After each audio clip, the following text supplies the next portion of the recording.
Hello friends, welcome back to my channel Chitra's life book. எல்லாருக்கும் வணக்கங்க. இந்த வீடியோ ஸ்டார்ட் பண்ணும்போது கண்டிப்பாக நான் ஒரு டிஸ்க்ளைமர் கொடுத்தே ஆகணுங்க. அது என்ன அப்படின்னா, இது ஜஸ்ட் ஒரு ட்ரிப் பிளாக் மட்டும் இல்லைங்க. இது ஒரு டைம் ட்ராவல் எக்ஸ்பீரியன்ஸ். ஸோ எந்த ஊருக்கு நாங்கள் போனோம் அப்படின்றத கெஸ் பண்ணிட்டீங்களா? Yes, welcome to Kanchipuram. காஞ்சிபுரம்னாலே எல்லாருக்கும் ஃபர்ஸ்ட் மைண்டுக்கு வர்றது அது ஒரு டெம்பிள் சிட்டி, சில்க் சாரீஸ்க்கு ஃபேமஸ் அண்ட் அதோட ஹிஸ்ட்ரி.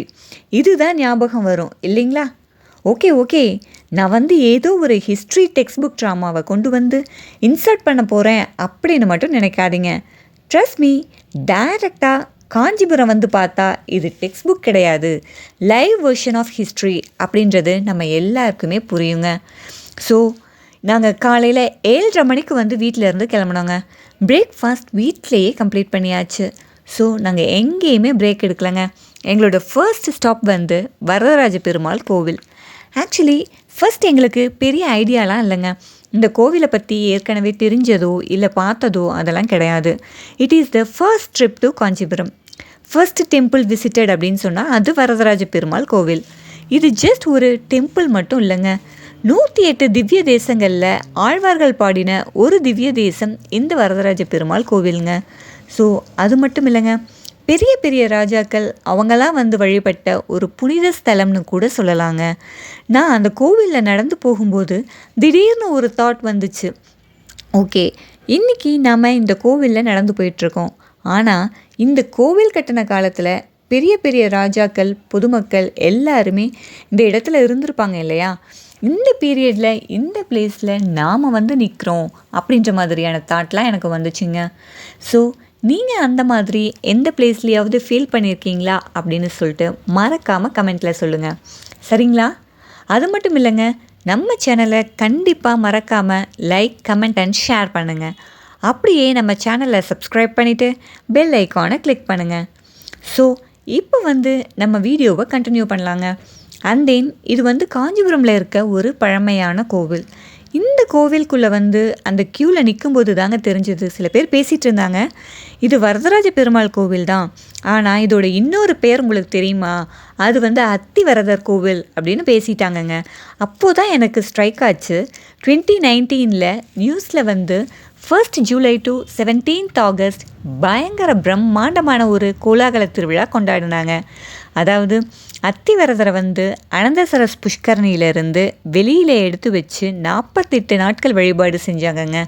ஸோ எனக்கு அப்போது தான் ஸ்ட்ரைக் ஆச்சு, ஓ அந்த கோவில் தான் இந்த கோவிலா அப்படின்னு. அது எந்த டேட்டில் நடந்துச்சுன்னா 1 ஜூலை டு 17 ஆகஸ்ட் 2019ங்க. அந்த டைமில் தான் அந்த திருவிழா நடந்துச்சு. அப்போ இந்தியாவோட பல இடங்களில் இருக்க மக்கள் இங்கே குவிஞ்சாங்க. ஏன் அப்படின்னா இந்த ஃபெஸ்டிவல் 48 நாட்கள் 40 வருஷத்துக்கு ஒரு முறை தாங்க நடக்குமா. அந்த 48 நாட்களை 2 செக்ஷனாக பிரிச்சிடுறாங்க. 24 டேஸ் 24 டேஸாக பிரிச்சிடுறாங்கங்க. ஒரு பாதி பார்த்திங்கன்னா அத்திவரதர் நின்ற கோலத்தில் காட்சி தரதாகவும், அடுத்த 24 நாட்கள் பார்த்திங்கன்னா சயன கோலத்தில், அதாவது படுத்திருக்கிற நிலையில் காட்சி தரதாகவும் சொல்கிறாங்கங்க. ஸோ இதுதான் இந்த கோவிலோட மிகப்பெரிய ஸ்பெஷலுங்க. அது அந்த க்யூவில் நின்றுட்டு இருக்கும்போது அங்கே இருக்கவங்கெல்லாம் பேசிகிட்டு இருந்தாங்கங்க. அதை வச்சு தான் எனக்கு இதெல்லாம் தெரிய வந்துச்சு. ஸோ நெக்ஸ்ட் அத்திவரதர் ஃபெஸ்டிவல் 2059, அதாவது 2059 இந்த அத்திவரதர் விழா நடக்குங்க. கண்டிப்பாக இந்த வீடியோ பார்க்குற எல்லாருமே முடிஞ்சால் அந்த வருஷத்தில் இந்த விழாவில் கலந்துக்கிட்டு அத்திவரதரை தரிசனம் பண்ணிட்டு போங்க. ஏன்னா நம்ம பாவங்கள் எல்லாம் போகும் அப்படின்ற நம்பிக்கை இருக்குங்க. அதனால தான் சொல்கிறேன். அடுத்து ஒரு ரிமார்க்கபிள் திங் இந்த கோவிலை பற்றி சொல்லணும் அப்படின்னா அது கோல்டன் லிசார்டுங்க, அதாவது தங்கப்பள்ளி. அந்த தங்கப்பள்ளிக்கு ஒரு சக்தி வாய்ந்த புராண கதையெல்லாம் இருக்குங்க. இந்த தங்கப்பள்ளியை தரிசித்தா என்ன நடக்கும் அப்படின்னா, சர்ப்பதோஷங்கள் ஏதாவது இருந்துச்சுன்னா அது நீங்கிறதாகவும், கடந்த கால கர்மாவெல்லாம் அது போக்குறதாகவும், செழிப்பை நம்ம வாழ்க்கையில் கொண்டுட்டு வர்றதாகவும் சொல்கிறாங்கங்க. ஸோ அந்த தங்கப்பள்ளிக்கு 2 சைட்லேயும், ஒரு சைடில் சூரியனும் இன்னொரு சைடில் சந்திரனும் இருக்காங்கங்க. ஸோ இது இந்த கோவிலோட இன்னொரு ரிமார்க்கபிள் திங்க.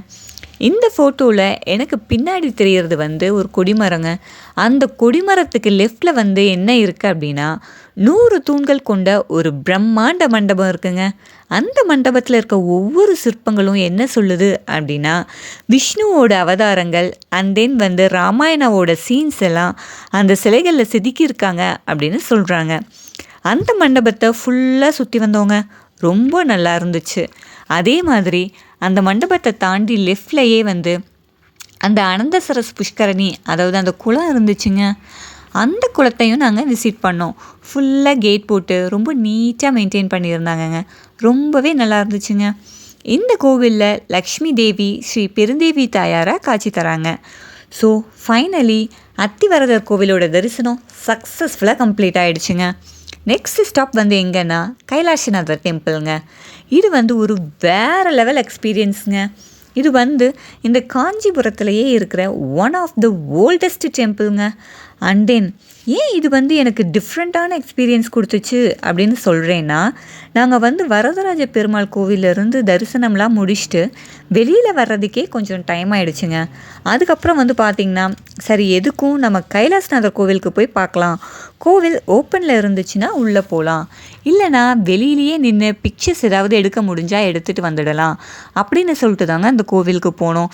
ஆனால் லக்கீலி என்னாச்சுன்னா வெளியில் கேட் ஓப்பனில் இருந்துச்சுங்க. பீப்புளெலாம் வந்து கோவிலுக்கு முன்னாடி இருந்தாங்க. சரி நாமளும் உள்ளே போயிட்டு ஒரு ஃபோட்டோ எடுத்துப்போம் அப்படின்னு உள்ளே போனோங்க. பார்த்தா அங்கே ஒரு என்ட்ரன்ஸ் இருந்துச்சு, அதுவும் ஓப்பனில் தான் இருந்துச்சுங்க. ஸோ ஓப்பனில் இருக்கே அப்படின்னு உள்ளே போனால் இன்னொரு டோர் வச்சுருந்தாங்க. அந்த டோர் க்ளோஸில் இருந்துச்சுங்க. ஓ காட், க்ளோஸ் பண்ணிட்டாங்களே, நம்ம சாமி தரிசனம் பண்ண முடியாது அப்படின்னு சொல்லிட்டு சுற்றி ஸ்கல்ப்சர்ஸ்லாம் இருந்துச்சுங்க. சரி அங்கெல்லாம் போய் ஃபோட்டோ எடுத்துக்கலாம் அப்படின்ட்டு அப்படியே மெதுவாக நடந்து போனோங்க. பார்த்தா அங்கே ஒரு என்ட்ரன்ஸ் இருந்துச்சுங்க. அந்த என்ட்ரன்ஸ் ஓப்பனில் இருந்துச்சு. உள்ளே போய் பார்த்தா சன்னதியும் ஓப்பனாக இருந்ததுங்க. ஸோ நாங்கள் கடவுளை தரிசிக்கிறதுக்கான ஆப்பர்ச்சுனிட்டி கொடுத்துருக்காரு அப்படின்னு சொல்லி நாங்கள் ரொம்ப ஹாப்பி ஆகிட்டோங்க. ரொம்ப எக்ஸைட் கூட ஆகிட்டோங்க.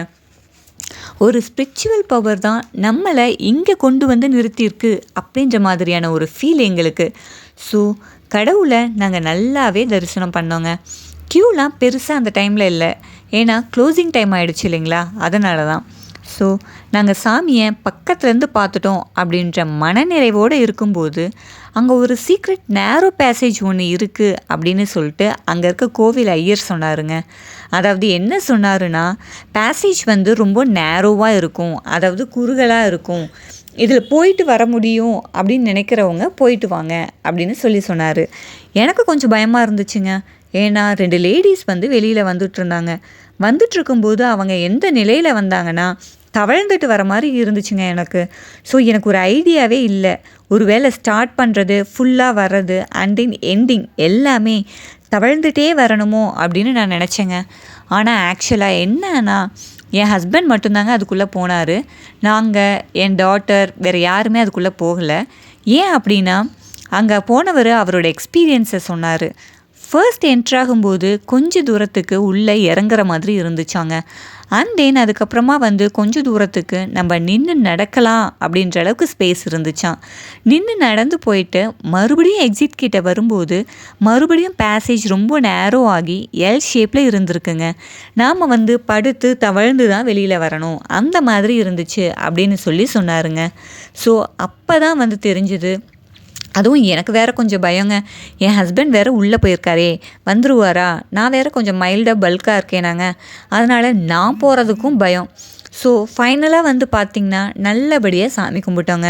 நாங்கள் தரிசனம் முடிச்சதுக்கப்புறமா அங்கே இருக்கவங்க சொல்லிகிட்டு இருந்தாங்க, இதுக்கு மேலே யாரையும் அலோவ் பண்ணக்கூடாது, கேட்லாம் க்ளோஸ் பண்ணிவிடுங்க, டோர்ஸையும் க்ளோஸ் பண்ணிவிடுங்க, ஒன்லி எக்ஸிட் மட்டும் ஓப்பனில் இருக்கட்டும், எல்லாத்தையும் கொஞ்சம் மெதுவாக வெளியில் அனுப்புங்க அப்படின்னு சொல்லிட்டு இருந்தாங்கங்க. ஸோ நாங்கள் வந்து என்ன ஃபீல் பண்ணோம் அப்படின்னா, ஒரு ஸ்பிரிச்சுவல் பவர் தான் இந்த பிளேஸ்க்கு க்ளோசிங் டைமில் கூட இங்கே கொண்டுட்டு வந்து நிறுத்தியிருக்கு, நமக்கு தரிசனம் கிடச்சிருக்கு அப்படின்னு நினச்சோங்க. ஸோ இந்த மாதிரியான எக்ஸ்பீரியன்ஸ் எங்களுக்கு வந்து கிடச்சிதுங்க. Next third and final and favourite stop வந்து பார்த்திங்கன்னா காஞ்சி காமாட்சி அம்மன் டெம்பிளுங்க. இது வந்து ஒரு டெம்பிள் மட்டும் கிடையாதுங்க, ஒரு மதர் ஒரு சைல்டை பேம்பர் பண்ணுறதுக்கான ஒரு ஃபீலிங். இங்கே வந்து ஃபோட்டோஸ்லாம் எதுவும் எடுக்கக்கூடாதுன்னு சொல்லிட்டாங்க. அதனால் பயத்தில் நாங்கள் எங்கள் ஃபோனை வெளியில் எடுக்கவே இல்லைங்க, சைலண்டில் போட்டோம். இந்த கோவில் சங்கராச்சாரியாரோட பீரியடோட டீப் கனெக்ஷனில் இருக்கிறதா சொல்கிறாங்க. இந்த அம்மன் தாமரைப்பூ மேலே உட்கார்ந்த நிலையில் காட்சி தர்றாங்க. ஸோ காஞ்சிபுரமில் நடந்த இந்த ஜேர்னி ஒரு ட்ரிப் மட்டும் இல்லைங்க, இது ஒரு டைமோட ஒரு வாக்.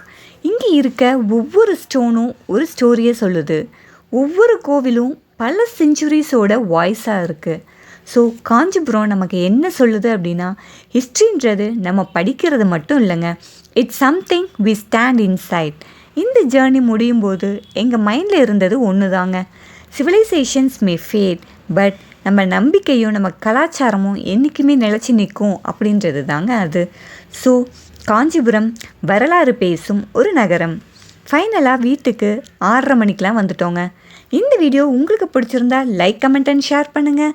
மறக்காமல் நம்ம சேனல் சித்ராஸ் லைஃப் புக்கை சப்ஸ்கிரைப் பண்ணிவிட்டு பெல் ஐக்கானை கிளிக் பண்ணுங்கள். தேங்க்யூ, டாடா, பாய்.